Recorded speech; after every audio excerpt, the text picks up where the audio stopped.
The tension in the waters has reached a boiling point. The world is watching closely as two global superpowers, Russia and the United States, find themselves in yet another military standoff. This time, it's not just political rhetoric or economic sanctions. It's a direct naval confrontation with warships staring each other down in contested waters. And what happens next? Well, it's nothing short of shocking. Russian warships, including the fearsome Admiral Gorshkov, a cutting-edge frigate armed with hypersonic missiles, have made their way into the Caribbean, sending waves of concern across Washington. For the United States, this is more than just a power move. It's a direct provocation, reminiscent of the Cuban Missile Crisis. With tensions already running high due to ongoing global conflicts, this latest maneuver has the potential to escalate into something far more serious. But let's take a step back. How did we get here? Why is Russia sending its warships so close to U.S. shores? And how is Washington responding to this bold move? For months, Russia has been expanding its naval presence, flexing its military might across multiple regions. The Caribbean visit is part of a broader strategy to show strength in the face of Western pressure, particularly from NATO and the United States. As the war in Ukraine drags on and international sanctions continue to bite, Moscow is looking to remind the world, and especially the U.S., that it is still a formidable power. And what better way to do that than by sailing warships just miles away from Florida's coast? Among the vessels in this fleet is the Admiral Gorshkov, equipped with Russia's highly touted Zircon hypersonic missiles. These missiles are a game changer. Traveling at speeds of up to Mach 9, they are nearly impossible to intercept. A single hit from one of these could cripple an aircraft carrier or a major naval base. And that's what makes this deployment so concerning. It's not just a routine naval exercise, it's a clear message, but the U.S. isn't just sitting back and watching. In response to the Russian fleet's movements, the U.S. Navy has deployed its own warships to shadow and monitor the situation. Among them is the USS Donald Cook, an Arleigh Burke-class destroyer armed with Tomahawk missiles and advanced radar systems. This is where the real standoff begins. As the Russian ships continue their operations, U.S. naval forces move in to confront them. Reports indicate that American and Russian vessels have come dangerously close to each other, increasing the risk of an unintended collision or even an exchange of fire. This is exactly the kind of scenario that military analysts have feared. A single miscalculation, a single misunderstanding, and suddenly the world could be on the brink of a catastrophic conflict. During the tense encounters, Russian sailors have been conducting drills, showcasing their ships' capabilities, including anti-rocket defense systems and powerful cannons with an impressive firing range of up to 23 kilometers. Some observers believe these drills are meant to test the U.S. response time and readiness, while others see them as a calculated move to provoke Washington into taking a more aggressive stance. But what makes this situation even more alarming is the possibility that these Russian warships could be carrying nuclear-capable weapons. While there has been no official confirmation, the mere suggestion that Russia might be deploying nuclear assets so close to U.S. shores has sent shockwaves through Washington. The Cuban Armed Forces Ministry has even hinted that in the future, these ships could be armed with nuclear weapons. A move that would take this entire crisis to a whole new level. The U.S. government's response to the presence of Russian warships in the Caribbean has been swift and firm. Officials in Washington have condemned Russia's actions as provocative and destabilizing, arguing that such a deployment so close to U.S. shores is an intentional challenge to American influence in the region. But what does this rhetoric actually mean in practical terms? When the White House says it will take all necessary steps to protect its interests and ensure regional stability, it raises important questions about the possible courses of action that the U.S. might take.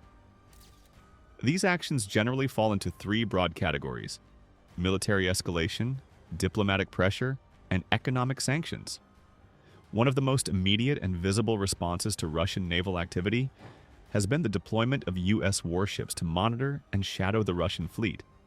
American destroyers and surveillance aircraft have been actively tracking Russian movements, ensuring that any unexpected action is met with an appropriate response. The U.S. military could escalate further by increasing its naval presence in the Caribbean, conducting more aggressive freedom of navigation operations, or even holding joint military exercises with allies in the region to demonstrate its strength. However, outright military confrontation remains unlikely at this stage. While the presence of Russian ships so close to the U.S. is certainly concerning, both nations understand the high risks involved in direct military engagement.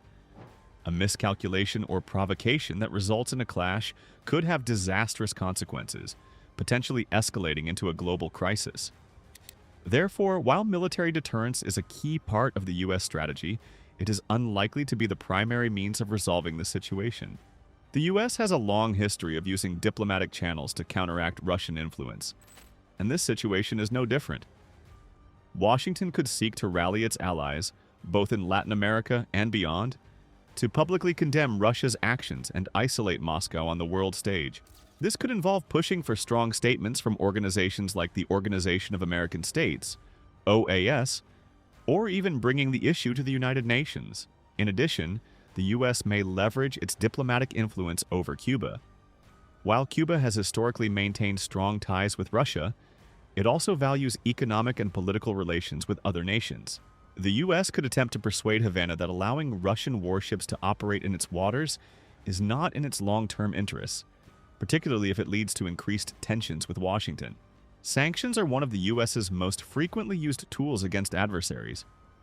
If Washington perceives Russia's actions as a serious escalation, it could impose new economic measures targeting Russian military operations, shipping, or key industries. The U.S. could also impose additional sanctions on Cuba for cooperating with Russia in this military maneuver. Ultimately, the U.S. response will likely involve a combination of these approaches.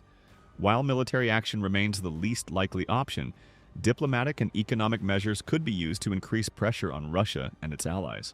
The coming weeks will determine just how far Washington is willing to go to counter this latest challenge. Meanwhile, tensions are not just rising in the waters but also in the air. U.S. and Russian military aircraft have reportedly been engaging in close encounters, with fighter jets shadowing each other over the Caribbean. These aerial maneuvers further increase the risk of an accidental confrontation, one that neither side can afford but both seem unwilling to back down from. So what happens next? That's the big question. Will the U.S. continue to simply monitor the situation, or will it take more aggressive action to force Russian warships out of the region? Will Russia push the envelope even further by extending its naval presence or deploying additional forces? And most importantly, how will this impact global stability? One thing is certain, this isn't just about a few warships in the Caribbean. This is a battle of influence, a struggle for power, and a reminder that the geopolitical chessboard is constantly shifting. The world is watching, and with every maneuver, every military exercise, and every diplomatic statement, the stakes get higher. But let's not forget the human factor in all of this. The sailors aboard these warships, both American and Russian, are real people, operating in high-pressure environments where a single mistake could lead to catastrophic consequences. The question now is whether their leaders will find a way to step back from the brink, or whether they will allow this situation to spiral out of control. As the world holds its breath, one thing remains clear: this is far from over. The showdown between the U.S. and Russia is entering a new, unpredictable phase, and the next move could change the course of history. What do you think? Are we witnessing the early stages of a major conflict, or is this just another case of military posturing? Let us know your thoughts in the comments below, and don't forget to like, share, and subscribe for more updates on this developing story. Stay tuned, and we'll see you in the next video. Thanks for watching.